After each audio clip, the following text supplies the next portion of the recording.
Dive into the fascinating legends of the sunken continents, Atlantis, Mu, and Lemuria right now. Are you ready for an epic journey filled with secrets and mysteries? In a world shaped by modernity, the secrets of the past captivate us like few others. Tales of lost civilizations, submerged continents, and mystical cities have always held an irresistible allure for us. Atlantis, the legendary island realm that sank into the sea in a single night, and Lemuria, the giant continent that once populated the Indian Ocean, have fueled the human imagination for centuries. Their existence is shrouded in legends, traditions, and speculations. But what truly lies behind these ancient stories? Are there indeed proofs of their existence, or are they nothing more than figments of our imagination? And then there's Mu, the mysterious continent often referred to as the Garden of Eden of antiquity. Its history and fate are so closely intertwined with the other sunken continents that it's difficult to separate the legends from each other. But what made Mu so special? What role did this mysterious place play in the history of humanity? In this video, we'll delve deep into the world of sunken continents.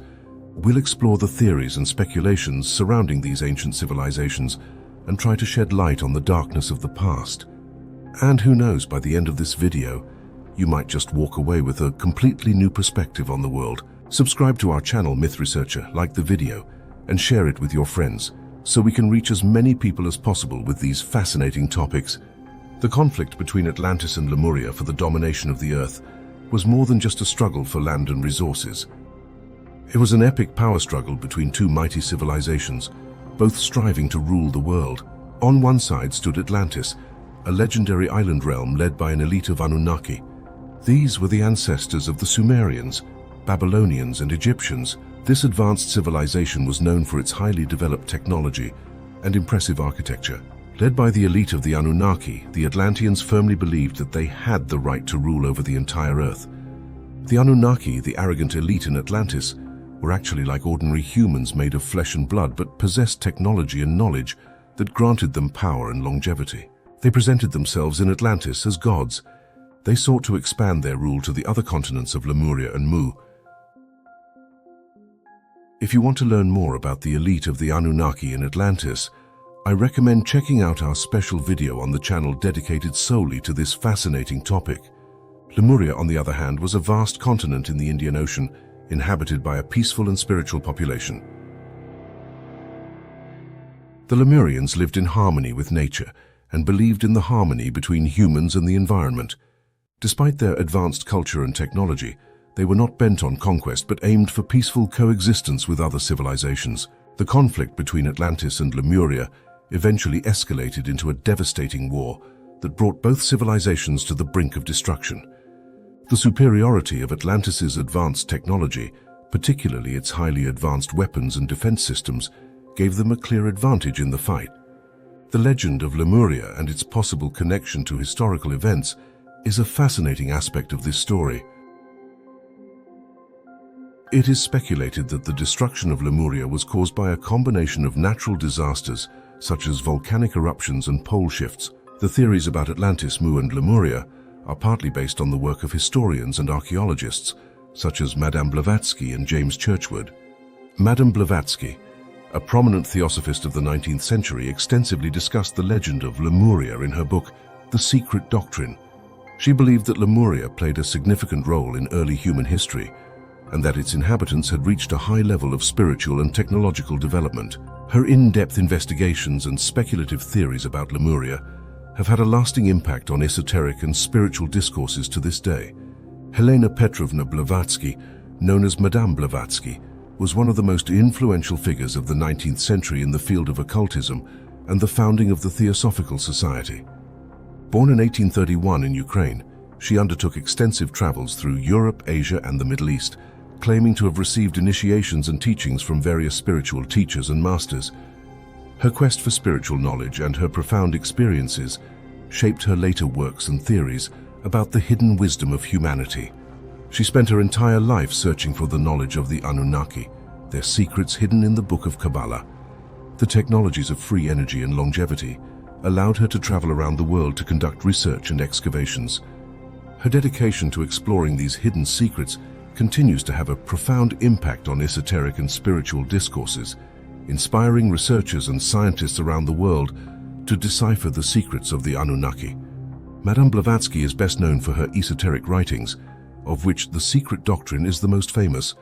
First published in 1888, this work is considered her magnum opus and provides a comprehensive depiction of the theosophical worldview. In The Secret Doctrine, Blavatsky discusses a complex vision of the universe and human history based on the assumption of an ancient universal wisdom she referred to as theosophy. The book is divided into two main parts: cosmogenesis, which describes the origin of the universe, and anthropogenesis, which deals with the development of humanity.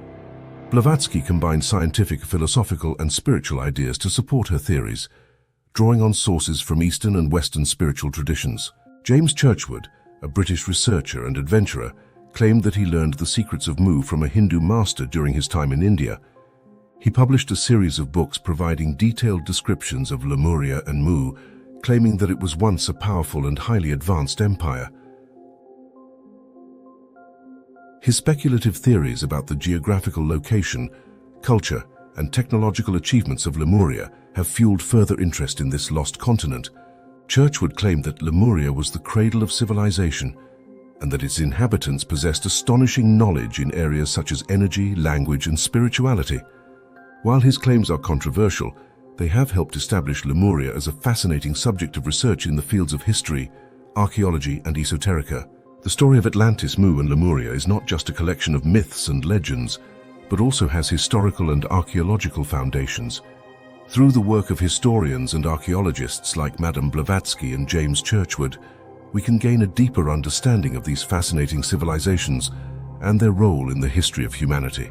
The search for hard evidence of the existence of Atlantis and Lemuria has engaged historians and archaeologists around the world. Yet despite intensive efforts, these legendary continents remain shrouded in mystery to this day. What is the role of legends and traditions in preserving history? And how can we better understand the lost civilization of Lemuria and its advanced technology? Let's first take a look at the use of crystal technology and healing chambers in Telos. Telos, the hidden city inside Mount Shasta, is a fascinating enclave allegedly inhabited by survivors of Lemuria.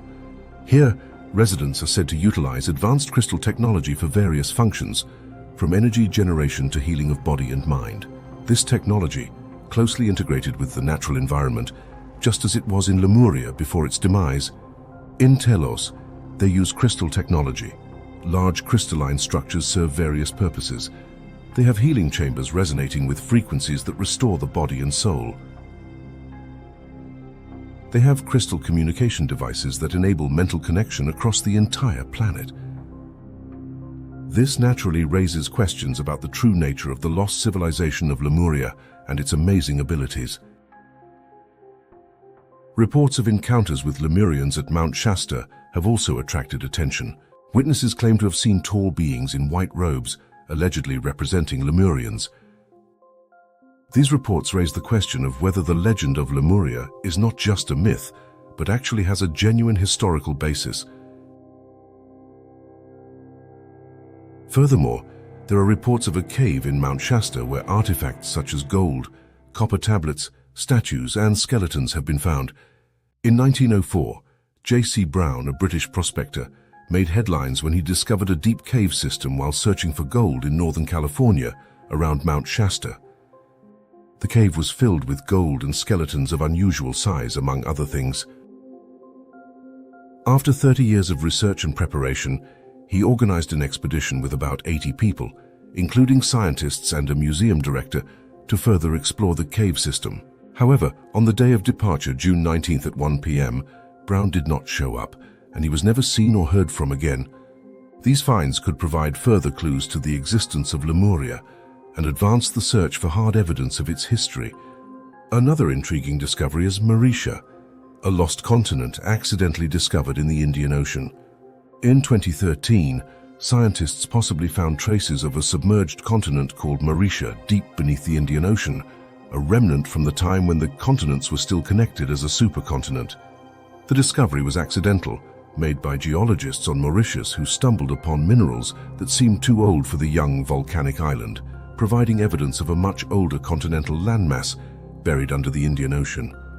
The existence of Mauritia could possibly be linked to the legend of Lemuria and shed new light on some of the ancient stories about sunken continents. Although the existence of Lemuria and Atlantis has so far been based only on stories and legends, the discovery of Mauritia suggests that some of these ancient traditions may potentially be rooted in truth. The quest for evidence of the existence of lost continents is a fascinating and complex task that continues to engage historians and archaeologists worldwide. The secrets of the submerged continent of Mu and its historical significance also shed fascinating light on one of the most legendary stories in human history. For centuries, the world has been captivated by the legend of Mu, often depicted as the Garden of Eden, and holds great significance for many cultures and belief systems. But what lies behind this fascinating story, and is there evidence for the existence of Mu? The ancient continent of Mu, which is said to have sunk into the sea 12,000 years ago, is believed to have triggered a global flood widely known worldwide. This catastrophe is said to have not only caused the demise of Mu itself, but also influenced the development of other civilizations, such as the Toltecs and ancient Egypt. Interestingly, both Churchward and Helena Blavatsky claimed that humanity descended from a common ancestral civilization, possibly traced back to Mu. This assertion raises the question of whether modern humans could indeed be descendants of the inhabitants of Mu, known as Atlanteans and Aryans. The Mu continent thesis, advanced by researchers like James Churchward, asserts that the people of Mu possessed advanced techniques in stonework. This theory is supported by the examination of ancient cities like Machu Picchu and Tambo in Peru, where stones are interlocked and enormous blocks were used as if fused together. Another example is Pumapunku, where the blocks were carved from andesite, a material of high hardness. To understand this better, diamond is one of the hardest materials we know, and its Mohs scale value is 10. So, to carve the stones in Pumapunku, one would need either advanced machines with diamond tips or an industrial laser. Yet the mystery of why the processing is so perfect remains unsolved. Everyone should ask themselves the right questions to get the right answers. Another remarkable example of advanced stone architecture is the Baalbek Temple in Lebanon. This temple is one of the oldest and most mysterious temples in the world, whose builders are unknown. The foundation stones, which you can see in the picture, are also called trilithon stones, are 19 meters long, 4.5 meters wide, and 3.5 meters high. The weight of each of these stones is about 800 to 1,000 tons. Although conventional history tells us that these stones were placed by the Romans on the ancient temple, there are two problems here. 800 tons mean more than the weight of 7 Boeing 747 airplanes. As far as we know, there was no Roman civilization technology to move such large blocks. In modern times, the strongest crane in the world can lift 1,200 tons, so the Romans managed to somehow move 800 to 1,000 ton stone blocks. If someone says that the Romans somehow brought thousands of tons of solid rock to the temple, then I would say take a second look at the stones. These monumental structures raise questions about the abilities and technologies of the ancient Mu civilization and its possible connection to other ancient cultures. The search for evidence of Mu's existence and its historical significance is a fascinating journey through the mysteries of the past. However, as we continue to seek answers, we should also be open to the possibility that the history of Mu may hold even more secrets than we could ever imagine. The city of Nan Madol stands as a fascinating puzzle of antiquity, challenging us with its unusual architecture and mysterious origin. Nan Madol, built by the Sodalor dynasty, is a completely man-made formation and was constructed from stones weighing between 5 and 50 tons, the largest of which is 7 meters long. It sounds simple when you say it like that, but it's not simple at all. About 1 million tons of basalt stones were used to build the entire city, whose walls, even in their current state, are 10 meters high. The question remains, how were these massive stones transported and built? Despite intensive investigations, the answer to this remains unclear, and the advanced infrastructure as well as the irrigation system of Nan Madol raise further questions about the origin and purpose of this ancient city.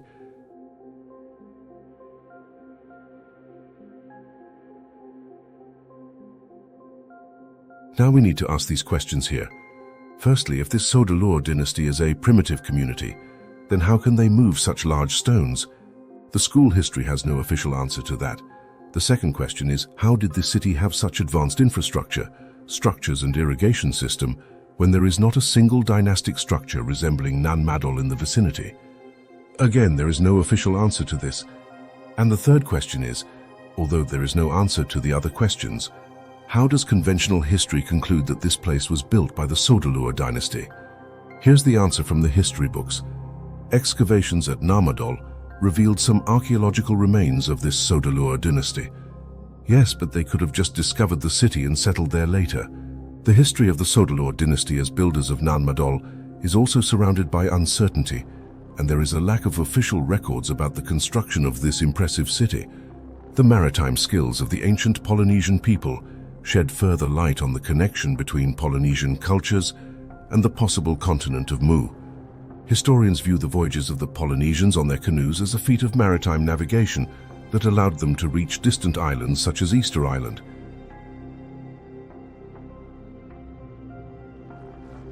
Now there is a small problem. Easter Island is an isolated place in the middle of the Pacific. It is 3,500 kilometers from the nearest mainland and 2,000 kilometers from the nearest other island. How could so many people settle here? If we ask how to answer that, we learn from history that these people were an ancient Polynesian tribe who set sail on their advanced maritime skills and canoes to reach this island. Now this group of people, which we call the ancient Polynesian people, is not a tribe like the ancient Sumerians or Egyptians, but a tribe of natives who they refer to as advanced sailors. How can these men now get up from their homes and sail with their canoes into an unimaginably large and dangerous ocean like the Pacific, and travel 3,500 kilometers and still find the small Easter Island? For years it has also been said that the Maui heads there were planted by the Polynesian people for religious ritual purposes. Until excavation of the statues began in recent years, it was found that some of them were not just heads but statues with huge bodies of 20 meters and 200 tons in weight.